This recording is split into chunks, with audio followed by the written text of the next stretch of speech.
साथियों, आज की जो वीडियो होगी बहुत ही निर्णायक और सफलता की तरफ आपको ले जाने का प्रयास करेगी।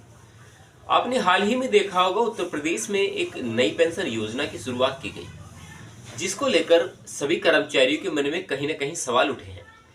बात थी यूपी सरकार ने दिए 60,000 शिक्षकों को पुरानी पेंशन का तोहफा। अब जो ये पेंशन व्यवस्था की जो तैयारियां की गई हैं उत्तर प्रदेश सरकार द्वारा, वो कहां तक सफलता की तरफ आपको ले जाने का प्रयास करेंगे। हालांकि इसमें आपको दो मौके दिए गए हैं, पुरानी पेंशन योजना चुनने का भी मौका है और नई पेंशन योजना यूनिफाइड पेंशन स्कीम में रहने का भी मौका है, यानी कि जो आप एनपीएस में इस समय मौजूद है। तो उसमें कई सारे ऐसे प्रावधान हैं जो कि कर्मचारियों को कहीं ना कहीं लाभ प्रदान करने की कोशिश करेंगे। साथ ही साथ बात करेंगे देश की बड़ी अहम खबरों के बारे में। अगर आप चैनल पर पहली बार आए हैं तो चैनल को लाइक एंड सब्सक्राइब जरूर करें। मैं हूं आपका दोस्त अनिल कुमार और आप देख रहे हैं अपना खुद का यूट्यूब चैनल एबीएन न्यूज 12। लेकिन सबसे पहले बात करेंगे यूपी सरकार के बारे में। यूपी सरकार ने दिए 60,000 शिक्षकों को पुरानी पेंशन का तोहफा। नई पेंशन के मुकाबले अधिक फायदा मिलेगा। उत्तर प्रदेश की योगी सरकार द्वारा पुरानी पेंशन योजना को लेकर लंबे समय से मांग की जा रही है। इसी बीच राज्य के 60,000 शिक्षकों और कर्मचारियों को नई या पुरानी पेंशन से चयन करने का विकल्प दिया गया है, जिसे लेकर हाल ही में वित्त विभाग द्वारा आमतौर पर यह आदेश जारी किया गया है।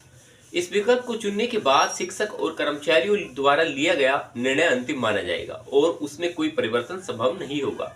तो आइए जानते हैं कि सभी कर्मचारी कैसे पुरानी पेंशन योजना का लाभ उठा सकते हैं।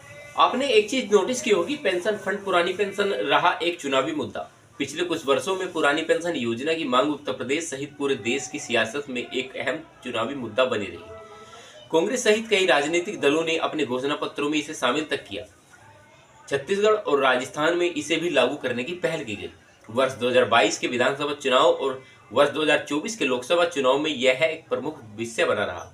वर्ष 2005 में पेंशन योजना की अधिसूचना के बाद जिन शिक्षकों और कर्मचारियों की नियुक्ति का विज्ञापन अधिसूचना से पहले निकाला गया, उन्हें पुरानी पेंशन योजना के तहत शामिल होने की मांग की थी। यह मुद्दा सड़कों से लेकर अदालत तक पहुंचा। हाल ही में केंद्र सरकार ने इस तरह के मामलों में पुरानी पेंशन देने का आदेश दिया। उत्तर प्रदेश योगी सरकार ने हाल ही की कैबिनेट बैठक में इस सहमति को व्यक्त करने का आदेश किया। हालांकि इससे कई सारे शिक्षकों को फायदा होगा।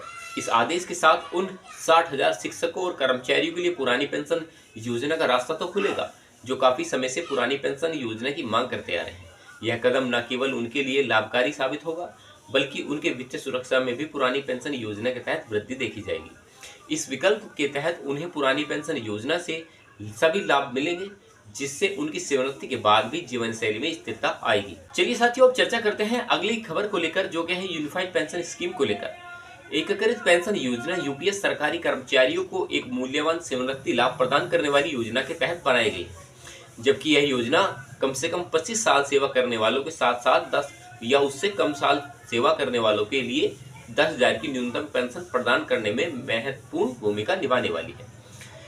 पहले सेवानिवृत्ति होने वालों के लिए पेंशन की गणना कैसे की जाएगी, ये बात एक ऐसी कुछ विडंबना के तहत हमें बताई गई है। जहां तक भी मैंने इसके बारे में रिसर्च करने की कोशिश की है कि हमें उस चीज़ के बारे में कुछ कम नॉलेज दी जाती है कि हम जो अपनी कैलकुलेशन कैसे निकाल सकते हैं, क्योंकि काफ़ी कर्मचारी ऐसे होते हैं जो इस चीज़ के बारे में नॉलेज कम रखते हैं।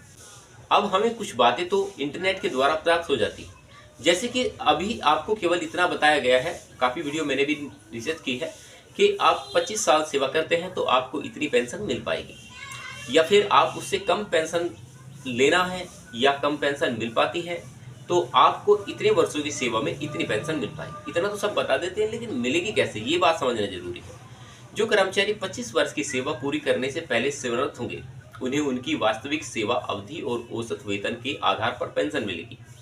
गणना अनुपातक है कि यह सुनिश्चित होता है कि इस योजना में आपको योगदान के अनुरूप पेंशन प्राप्त होगी। यूपीएस की कुछ विशेषताएं हैं, उनके बारे में भी चर्चा करते हैं। अंशदान की बात करते हैं तो कर्मचारी अपने मूल वेतन का 10% अंशदान करते रहेंगे, जबकि सरकार इसमें 18.5% का अंशदान करेगी। यानी कि जो पिछले वाली योजना थी, जो हमें मिलती थी नई पेंशन योजना एनपीएस की बात करते हैं, तो उसमें 10% कर्मचारियों का अंशदान होता था और वहीं सरकार का 14% अंशदान इसमें शामिल था। यानी कि इसमें 4.5% की वृद्धि हमें देखने के लिए मिलती है। न्यूनतम पेंशन की बात करते हैं तो कम से कम 10 वर्ष की सेवा देने वाले कर्मचारियों को न्यूनतम पेंशन 10,000 की प्रति माह के लिए पात्र माना जाएगा।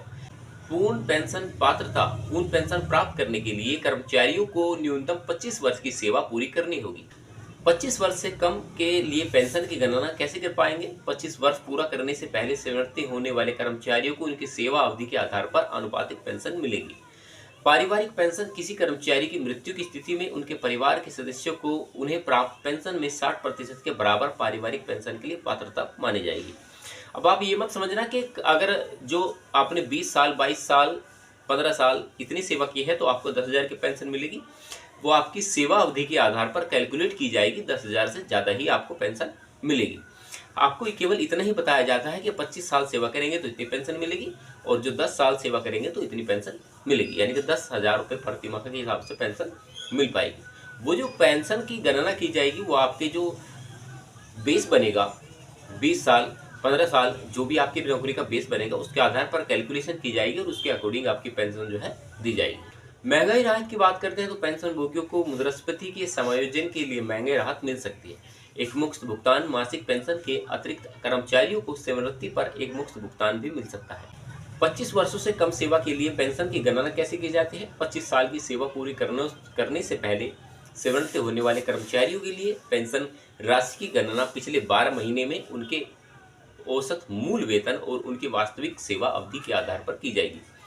पेंशन की गणना का सूत्र वो पुराने वाला ही चलता आ रहा है अभी तक, जिसमें कि पेंशन की कैलकुलेशन के आधार पर पेंशन को लेते हैं और मासिक मूल वेतन को लेते हैं, उसे गुना करते हैं वास्तविक सेवा अवधि, जो मैं आपको बता रहा था, यानी कि जितनी भी आपकी सेवा अवधि होगी उसके आधार पर उसको गुना किया जाएगा और औसत मूल वेतन जो निकलेगा आपका वो पेंशन के रूप में दे दिया जाएगा। चलिए इसे एक उदाहरण के तौर पर समझते हैं। यदि कोई कर्मचारी 15 वर्ष की सेवा के बाद सेवानिवृत्त होता है और पिछले 12 महीने में उसका औसत मूल वेतन 50,000 रुपये था, तो उसकी पेंशन की गणना नियमानुसार की जाएगी। यानी कि जैसे मैं आपको बता रहा था, पेंशन हुई आपकी, जो पेंशन है उसे लेते हैं और 50,000 रुपये प्रति माह के हिसाब से आपकी सैलरी रखते हैं, तो इसका होगा 15,000 बटे 25 बराबर 30,000 रुपये प्रति माह की पेंशन आपको दी जाएगी। एकीकृत पेंशन योजना सरकारी कर्मचारियों के लिए एक सुरक्षित सेवानिवृत्ति योजना प्रदान करने वाली है। यदि आप 25 वर्ष की सेवा पूरी करने से पहले ही सेवानिवृत्त हो जाते हैं तो आप अपने कार्यालय के आधार पर पेंशन प्राप्त कर सकते हैं। पेंशन गणना प्रक्रिया और योजना की विशेषताओं को समझने से आपको अपने सेवानिवृत्ति योजना के बारे में सूचित निर्णय लेने में मदद करेगा। चलिए साथियों, अगली बड़ी खबर लेते हैं जो कि आपकी डीए से रिलेटेड है। जब भी हम पेंशन योजना की बात करते हैं या सरकारी कर्मचारियों की जिक्र करते हैं तो डीए का जिक्र होना बहुत जरूरी है। केंद्र कर्मचारी व पेंशन भोगियों को एक साथ मिलेंगे 5 बड़े तोहफे। डीए वृद्धि से लेकर 8वें वेतन आयोग तक होगा गठन। सरकार ने हाल ही में कर्मचारी और पेंशन भोगियों के लिए महत्वपूर्ण योजनाएं घोषित की हैं, जिसका सीधा असर उनकी वित्तीय स्थिति और भविष्य की योजनाओं पर पड़ेगा। इन घोषणाओं में महंगाई भत्ते की बढ़ोतरी, कम्युनिटेशन में सुधार, एरियर भुगतान, 8वें वेतन आयोग का गठन और वरिष्ठ नागरिकों के लिए रेल किराए में छूट शामिल है। सबसे पहले जिक्र करते हैं वरिष्ठ नागरिकों को रेल किराए में छूट। वरिष्ठ नागरिकों के लिए कोरोना महामारी के दौरान बंद की गई रेल किराए में 50% की पुनः को छूट लागू करने की घोषणा की गई है। इसके बारे में सितंबर महीने में कोई अच्छी खबर मिल सकती है, जिससे वरिष्ठ नागरिकों के खास यात्रा खर्चे पर राहत मिलेगी। बात करते हैं 8वें वेतन आयोग का गठन को लेकर, तो 8वें वेतन आयोग के गठन को लेकर वित्त मंत्रालय ने आश्वासन दिया है कि इस गठन की जल्द ही किया जाएगा। इसे 1 जनवरी 2026 से कर्मचारी और पेंशन भोगियों को इसका लाभ मिलना शुरू होगा। डीए एरियर का भुगतान हिमाचल प्रदेश सरकार ने घोषणा की कि 75 वर्ष या उससे अधिक उम्र के पेंशन भोगियों को 6वें और 7वें वेतन आयोग का एरियर जल्द दिया जाएगा और कर्मचारियों के लिए रिटायरमेंट उम्र 60 वर्ष कर दी जाएगी। ये नई घोषणाएं न केवल कर्मचारियों और पेंशन भोगियों की आर्थिक सुधार में लाएंगी, बल्कि उनकी समग्र जीवन शैली को भी बेहतर बनाने में मददगार साबित होंगी। साथ ही साथ जिक्र करते हैं कम्युनिटेशन की रिकवरी नहीं हो पाएगी। यदि कोई पेंशन भोगी कम्युनिटेशन का विकल्प चुनता है और उसकी मृत्यु हो जाती है तो उसके परिवार को मिलने वाली पेंशन से कोई कटौती नहीं की जाएगी। यह निर्णय पारिवारिक की आर्थिक सुरक्षा को बढ़ावा देने के लिए उठाया गया एक महत्वपूर्ण कदम हो सकता है। साथियों, जो भी मैं आपको बातें बताने का प्रयास करता हूँ वो इस चीज़ का प्रूफ होती है कि कहीं ना कहीं मैं इसको फैक्ट के द्वारा पेश करूँ, और वो सभी बातें मैं आपको बताने का प्रयास करता हूँ जो कहीं ना कहीं आपको लाभ प्रदान करने का प्रयास करती है। साथियों, मुझे आपसे उम्मीद है कि आप चैनल जरूर सब्सक्राइब करेंगे और चैनल सब्सक्राइब करने के बाद बेल आइकन जरूर दबाएं और ज़्यादा से ज़्यादा वीडियो को शेयर करें ताकि ये छोटी छोटी जानकारियाँ अपने कुछ खास मित्रों के पास जा सके। चलिए साथियों, नमस्कार। मिलते रहेंगे आपसे ऐसे ही नॉलेजेबल मुद्दे के साथ। तब तक के लिए जय हिंद, वंदे मातरम।